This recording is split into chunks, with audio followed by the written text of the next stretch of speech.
Welcome back to one of the most inconsistent, yet also longest running series on YouTube, Let's Build the Ultimate Theme Park. My name's AttackingTucans, and right now we're doing a beautiful fly-through on the Kid Land that we worked on the past couple episodes. This is Mario Land, featuring a go-kart recreation of the Mario Kart track, Baby Park, and then a Super Mario themed roller coaster. And is partly inspired by the new Nintendo area opened up at the Universal Studios theme parks. Although one little complaint I have about those at Universal Studios is those Nintendo areas don't have any roller coasters. It's mostly kids rides, which I get it. Nintendo usually focuses on things that are more family friendly or family accessible, but I would still love to have a Nintendo themed coaster, so I'm happy that we put one in our park. Now, in case you were unaware, our theme park is sponsored by Gfueler, which I would best describe as caffeinated Kool-Aid, but with a bunch of awesome flavors. And it's not just caffeine, it also has vitamins that give you healthier forms of energy rather than just like jacking you up on caffeine. And one of the things we're going to do today is we're going to take our Intimate Impulse coaster and give it a Gfueler theme, and it's going to be named the Gfueler. Yes, this theme park has sold out. We have a roller coaster named after a beverage. But in my opinion, the fact that we have a virtual roller coaster sponsored by a real life company and product is just really hilarious and a sign that we're getting closer towards the future. Another good way to describe Gfueler is like a more tame version of pre-workout, because drinking pre-workout can be dangerous if you're not going to work out afterwards. So Gfueler is like a more tame version of that. It's a way to give yourself that energy boost, but without drinking really unhealthy energy drinks, fattening sodas, or coffee, which lots of people don't like. But as far as I'm concerned, everybody likes Kool-Aid if given the right flavor, which Gfueler has so many flavors. My personal favorite flavor is the Swedish fish flavor.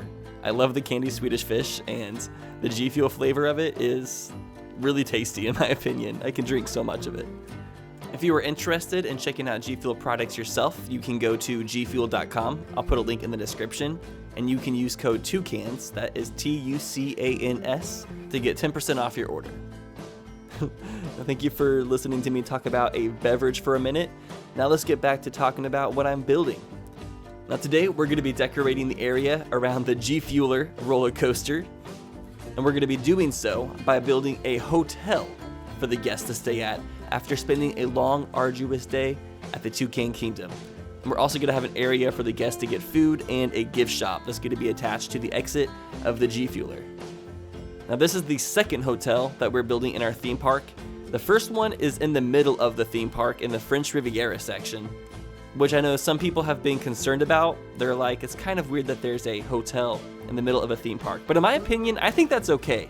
I don't see why theme parks can't have hotels in the middle of them. Because I think it'd be really cool if I went to a theme park for a couple days and I could check into a hotel in the middle of the theme park, and then just halfway through the day, if I get tired, I can go and just lay down for a second at my hotel, which is in the theme park. I don't have to leave and take an Uber somewhere or drive somewhere. I can actually have a place to rest inside the theme park, and it would just be like so much more convenient. So I think it's okay that we have a hotel in the theme park.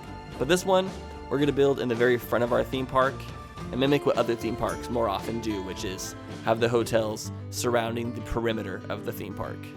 In my opinion, I don't think there's really any rules as to where a hotel can and can't be, so I'm not going to worry too much about the placement. We're building hotels, and Planet Coaster has built-in hotel features, so these hotels are going to be functionable. The people will be able to stay the night here and spend multiple days at the theme park because of it.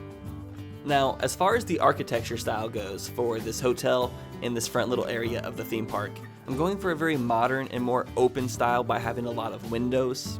Kind of what you would see if you looked at pictures of modern day homes. Pretty much we're focusing on a style that's more cube-like, so it looks more clean, abstract, and futuristically modern looking. And also, as I worked on this area as a whole, I never focused on one thing for too long. I kept on skipping between working on the hotel, the station, the gift shop, and the landscaping. So don't mind me as we kind of skip all over the place, but at least I kind of focus on this one section of the park.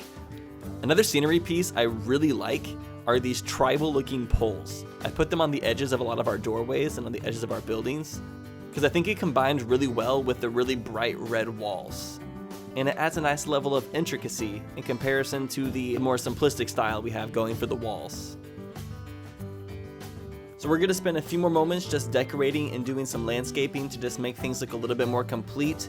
And then in a few moments, we're going to start working on a resort with a pool, some waterfalls, and it's going to be on top of the hotel that we just built. And it's going to be a complete vibe. And we'll attract guests from all over to stay at our hotel.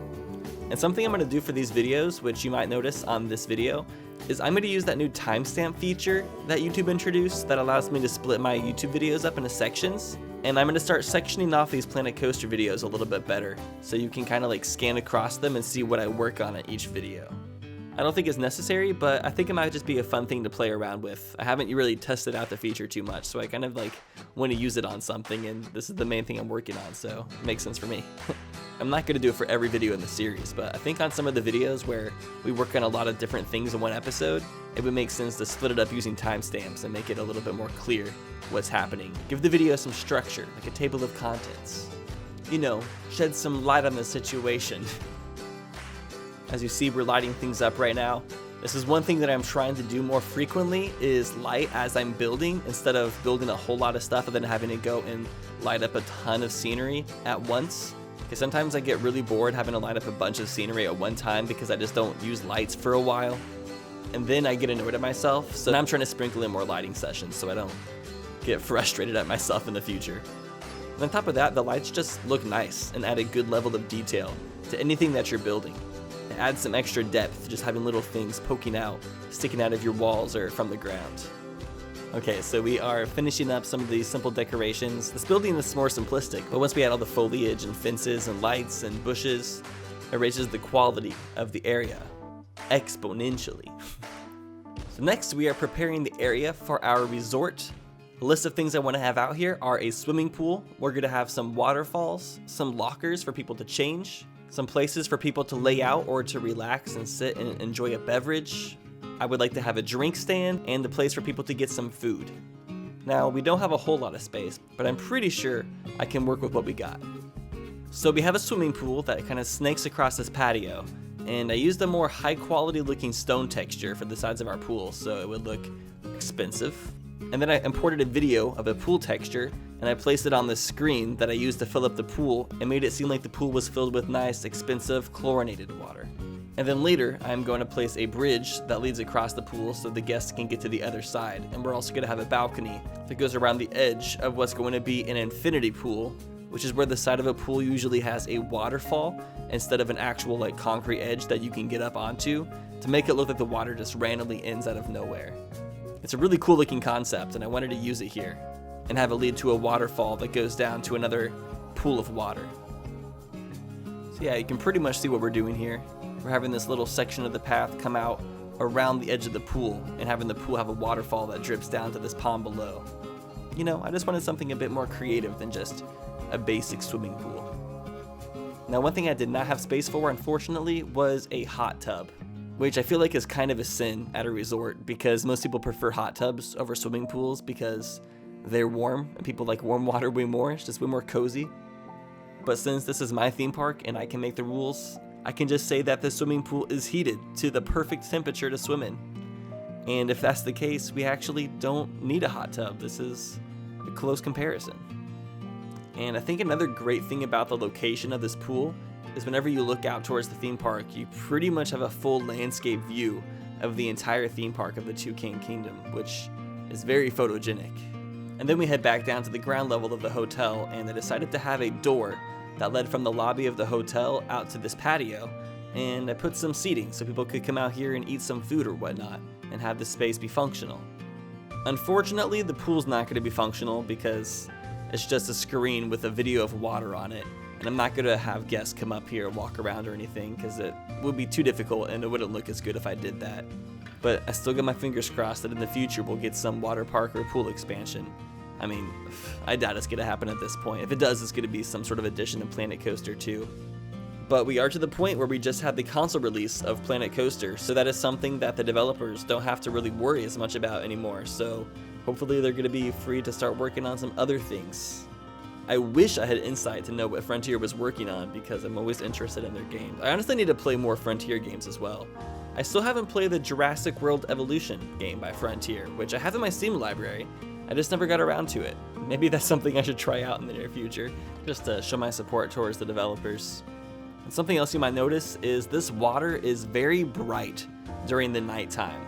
The video on the screen does not adjust the lighting, which is kind of unfortunate, but we can just pass it off and say that the pool has really good lighting underneath the water. But yeah, we're really just beautifying the pool right now, adding a lot of small decorations. We're adding tons of torches, tables and chairs, drinks, places for people to sit. I added some little flamingos as decoration because I found this really cute flamingo animatronic and I just wanted to use it somewhere and I thought this would be a good spot. I put some lockers and doors for people to store their valuables. I'm putting a lighthouse out here on top of the waterfall just to add some like depth to this pool and just really make it stand out from below because you can't really see it from any location, so people could see the lighthouse from like the parking lot and they would be like, oh yeah, that's where that really nice pool is that everyone's talking about. This pool is really popular on Instagram. Instagram thoughts from all over the world come to this pool specifically just to take their thirst traps. I mean, hey, I'd take my thirst traps here. I'm putting a ton of plants everywhere. As you guys know, I'm obsessed with plants. I've actually been buying a lot of plants for my house recently. I'm almost at 30 house plants now, which is a little wild, but it makes the environment awesome. Also, right here, I built a little sculpture that's supposed to look like a miniature version of the hotel. I just used some colored cubes and I thought it worked great. I'm placing plants everywhere. I've downloaded so many different potted plants from the Steam Workshop, and using these, you're able to really decorate things and make it super duper nice. Plants with palm leaves just look so good. They're so photogenic.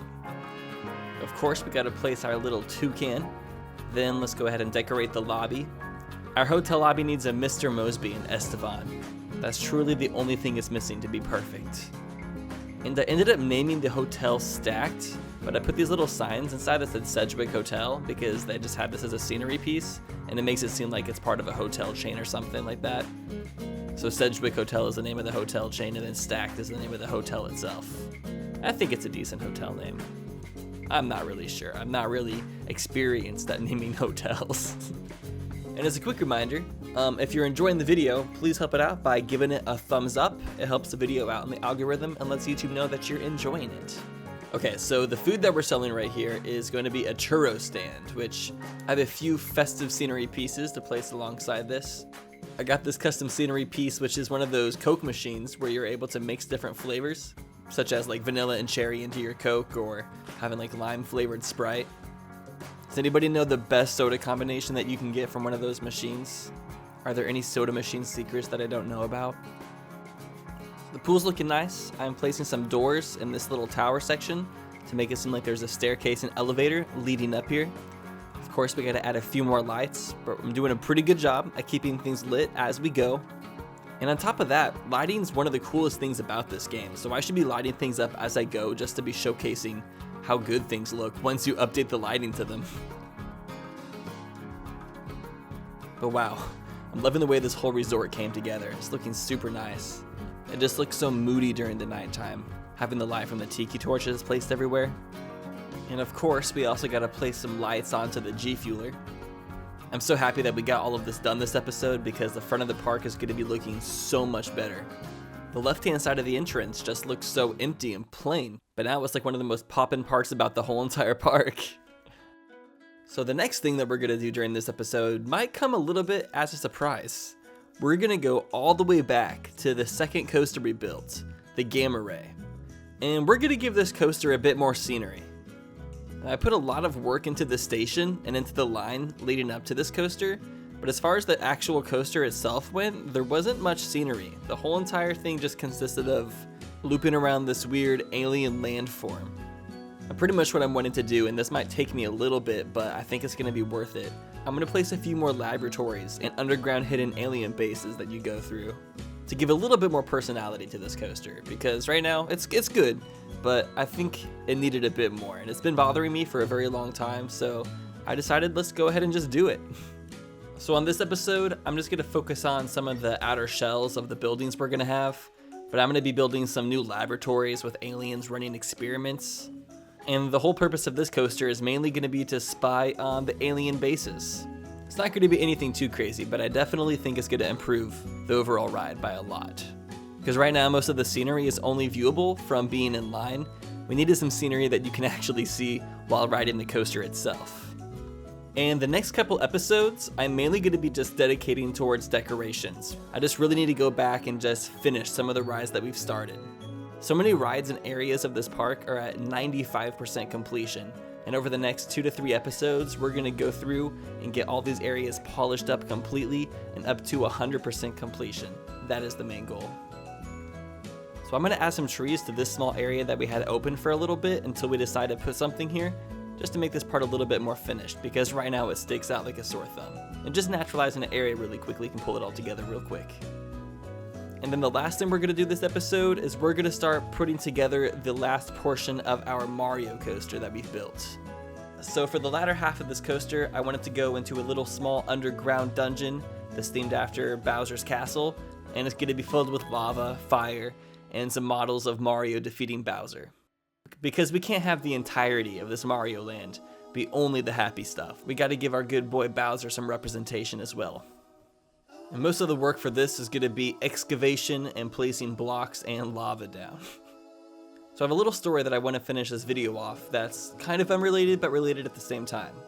So I've mentioned a couple times during this series how this series was inspired by another YouTube series called Let's Build a Kingdom in Minecraft by a YouTuber named Jin, spelled S-J-I-N, where he effectively did a similar concept to me building an ultimate theme park, but he built just a gigantic kingdom that just kept on growing and growing in Minecraft. And I loved that series back in the day, and I thought it was really big and it really influenced me, and I wanted to go check it out again and see if I would still enjoy it today.